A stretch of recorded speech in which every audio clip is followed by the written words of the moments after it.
Okay.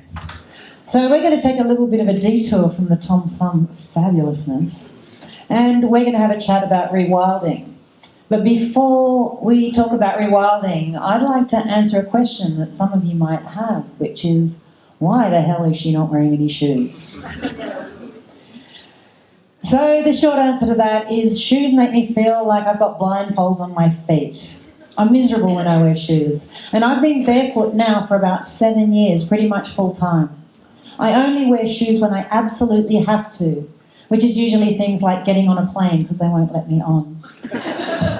Or going to the States because they're really fucking weird about being barefoot. I got kicked out of Whole Foods for being barefoot. Yeah, right? And I had an argument with the security guard. And I'm like, aren't you supposed to be like their hippie joint? He was totally unimpressed and kicked me out anyway. I think they thought I was going to pick up the olives with my toes and try them and stick them back in the salad bar. Now, there's a million fabulous reasons that I love being barefoot. And one surprising one was I found that when I'm rock climbing, because my feet are quite rough underneath, they stick to the rock like Velcro. So I can actually run up cliffs. And because I run these camps, these rewilding camps, and I'm around kids a lot, I was hanging out with some kids and we were running around on rocks.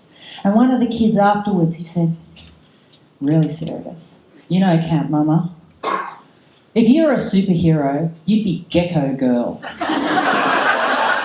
And all the kids are like, Gecko Girl? What's a gecko? And this kid goes, oh, I've just been to Bali and there's these really cool lizards and they've got feet that look like hands and they've got these suckers on the ends of them and they can stick to the walls and the ceiling just like Spider-Man. And all the kids went, whoa. And as one, they looked at my rather large, knobbly-toed feet and went, yep, Gecko Girl. I was holding my big yellow Wonder Woman mug at the time and had to go, oh, Gecko Girl it is. So the barefoot thing is just a part of my journey into rewilding. Now, what is rewilding? The broad brushstroke answer to that is it's a return to an ancestral way of being. Now, rewilding as a word has been in the zeitgeist for about 10 years that I've been paying attention. And it turns up in all sorts of ways. You might have heard of paleo diets, 5-2 fasting. There's barefoot running and barefoot shoes. There's natural movement and body movement. There's nature connection and bush schools. And we talk about nature deficit disorder. And to me, all of these are just signposts pointing to the wisdom that's actually in our DNA. So what is it to be wild? A wild animal will sleep when it's tired, eat when it's hungry, and take shelter when there's a storm. It listens to its internal authority and is in relationship with the environment, otherwise it's going to die. Now, for 350,000 to 400,000 years, we've been Homo sapiens. I just read that in the New Scientist. And for the vast majority of that time, we were hunter-gatherers. We were wild. We had to be in relationship with the environment and we had to be in touch with our internal authority or we'd die. And then agriculture came along and changed things a bit. And then the Industrial Revolution came along and changed things a lot more. And suddenly the god was productivity. And quality of life and human needs and connection were the sacrifices at its altar. And so here we are. We're modern humans in Stone Age bodies trying to figure out why it doesn't quite feel right. Because the majority of our ancestors were wild. And we can feel it, right? Most of us long for something more. And we know that there must be a deeper way of being connected and a deeper way of being human, but we just can't quite figure out what it is. We yearn to be wild, like a wolf that was born in captivity would yearn for the forest without ever having seen it. And this is where I go to my notes because I've just gone blank. Excuse me. Da, da, da, da, talk amongst yourselves. Do, do, do, do, do.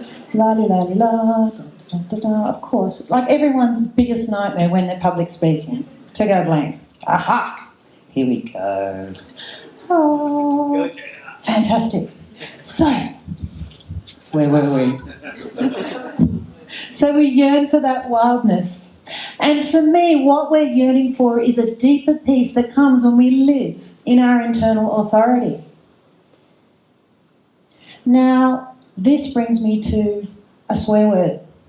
Should. For me, should is a 4-letter word. When I hear the word should, I know that's not my voice.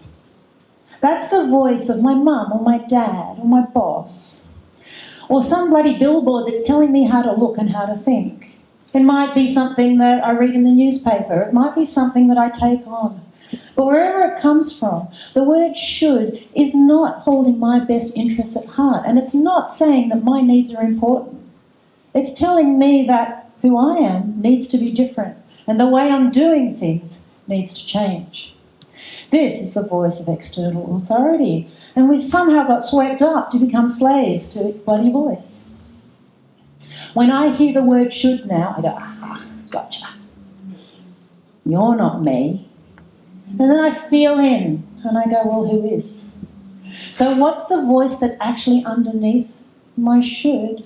And that's my own voice. That is the voice of my instinct.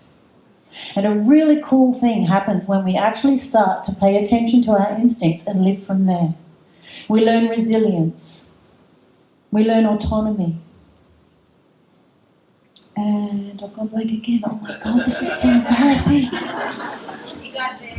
I know, thank you. You're all being awesome. I was downstairs practicing this for hours and hours and hours, and I finally got it. And and then Tom Thumb just blew it all out of my brain. Talk gone. Okay. Oh yeah, there we go. So I'm just going to hold on to this. That's probably going to be easier, isn't it? Yeah. Oh man, you guys are great. Thank you.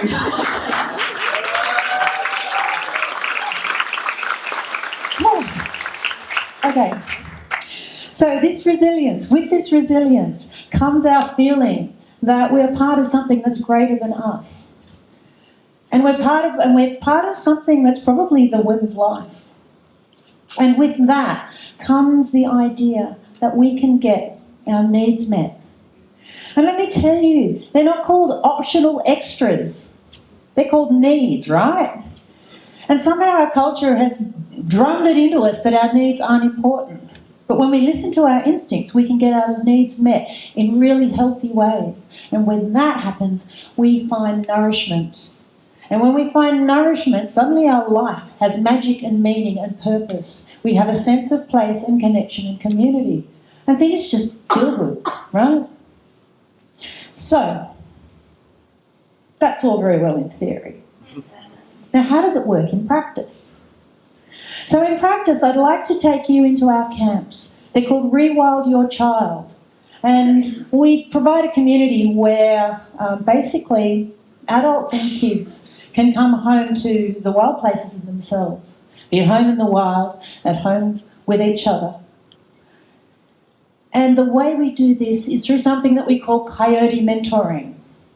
Now, in coyote mentoring, we never actually tell anyone the way the world is. We ask them questions to find out the way their world is. And when we're met with a question, we meet it with another question. So when a kid says, how do I make fire? We'll go, I don't know, what do you think? What do you think you might need? And they'll say, sticks. We'll go, great, off you go. And so they go and they come back with logs. And they pile up those logs and they stand there with their flint and steel, and of course the bloody fire doesn't light. And we don't save them, and we don't rescue them, and we don't fix them, and we don't tell them what's wrong. We wait for them to get frustrated enough that somebody says, why isn't this fire lighting? And we'll go, I don't know. What do you reckon it might be? And another kid will say, oh, smaller sticks. We'll go, great, off you go. And off they go, and they come back with smaller logs. And the fire still doesn't light. And still we don't rescue them. By the time they get to the point where they've figured out that they need a structure for their fire, and that their tinder bundle needs to be soft and fluffy, and their flint and steel needs to be right up close so that the fire will light, or when they've given themselves blisters using the hand drill to finally get a coal, And they've put that into a tinder bundle and they haven't blown it out and they've got the place where they've actually got fire. They own that fire. They've earned that fire and they've learned that fire. Nobody gave it to them. Forevermore, that fire is a part of their own experience. It's wisdom rather than an intellectual understanding. And if a kid who's done this gets lost in the bush and has a flint and steel in their pocket, chances are they're going to be able to make fire.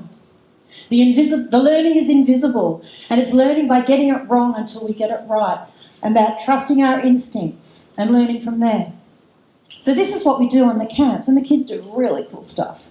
They make shelter that they sleep in themselves.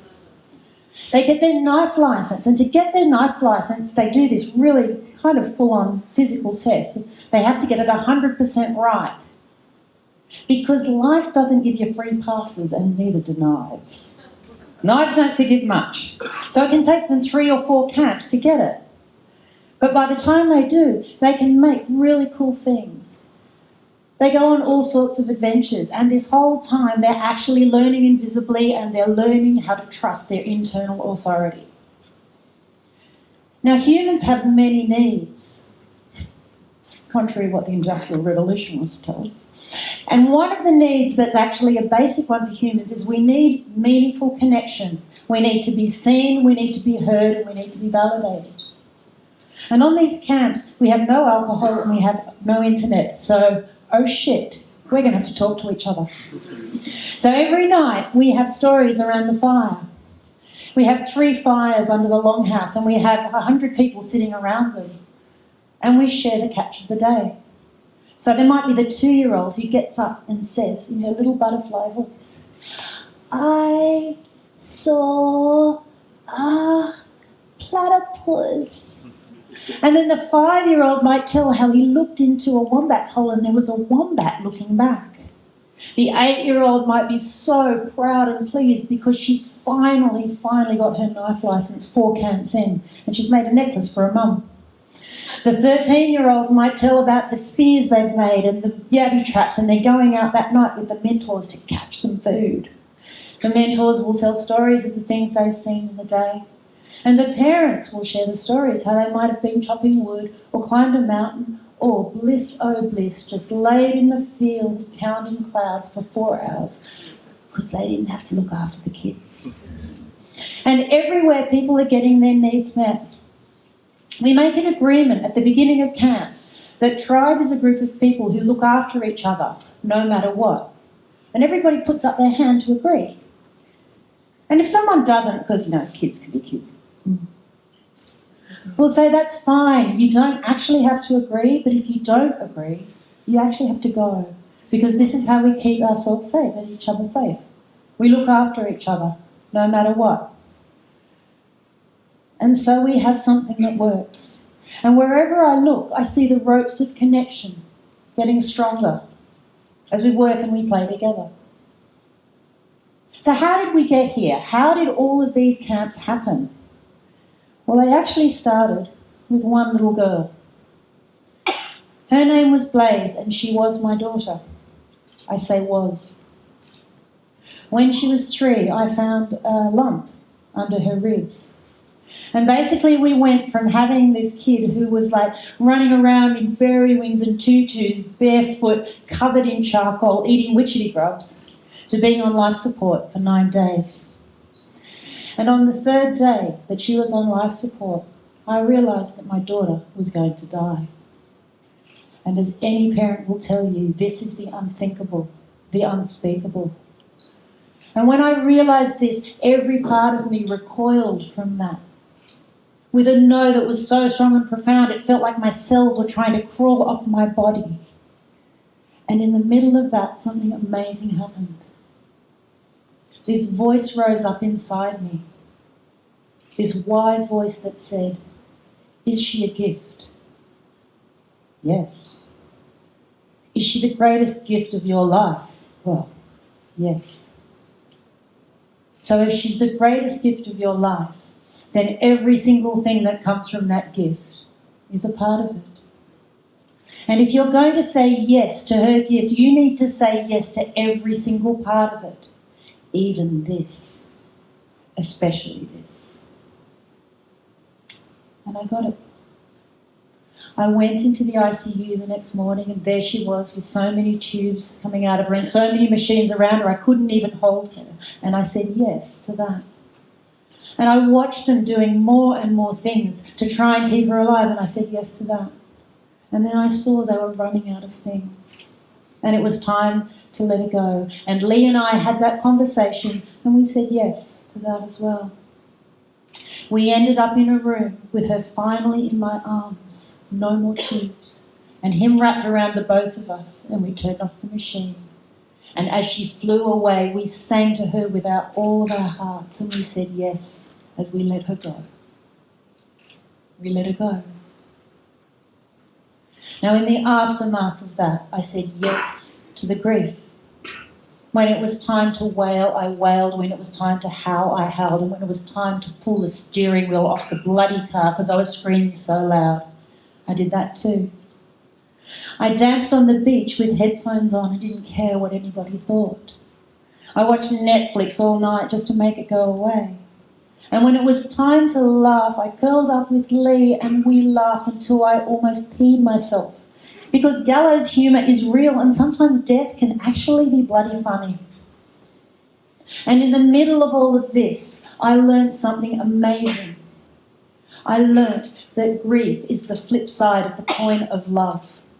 And the size of our grief is the size of our love for that which we've lost. Losing my daughter, I learned that my heart stretched to the edge of creation because that is how big the grief was. But the amazing thing was, I was bigger. Because of my daughter, I am more. Because of her leaving, I am more. I'm more wise, I'm more wild, I'm more loving, I'm more tender, I'm more ferocious, I'm more vulnerable. Every part of me is bigger. I'm not afraid of death, and even better, I'm not afraid of life.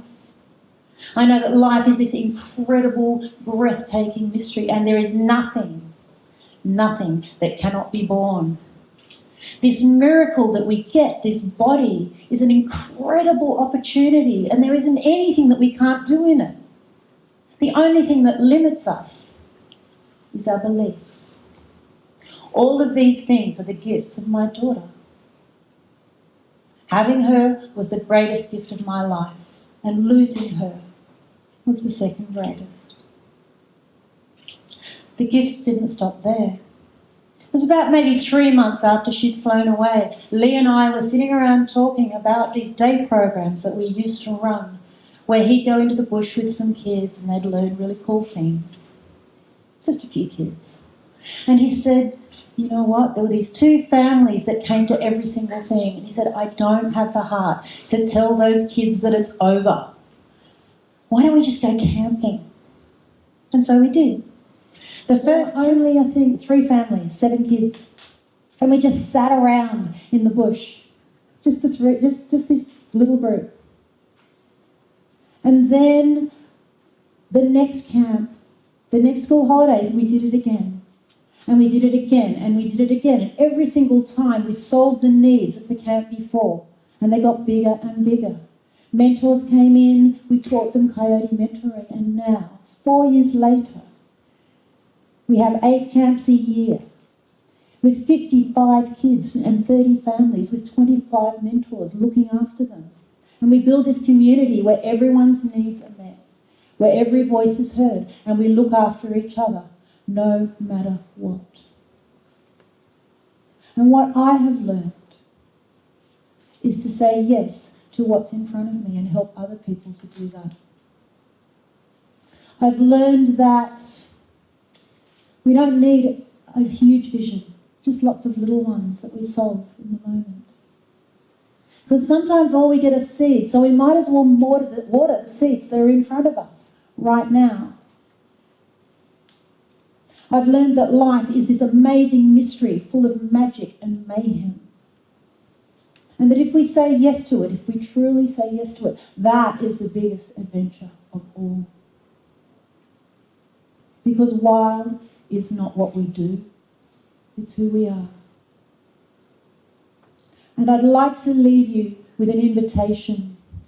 And that is, sometime in the next week, go outside, take off your shoes, and stand in the grass or the sand or the dirt and close your eyes and squiggle your feet around.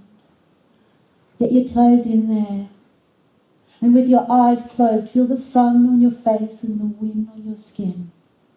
And feel that you're on a planet, a goddamn planet, and that you are connected to every single living thing that is on it.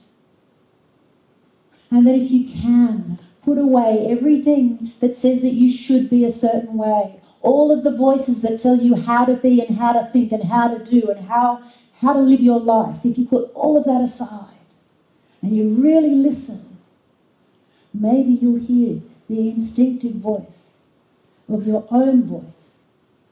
And maybe it's whispering to you what your next small, simple, perfect step is. And if you don't hear that voice, hey, it doesn't matter. The sun feels great, and you never know. You too might like being barefoot. Thank you.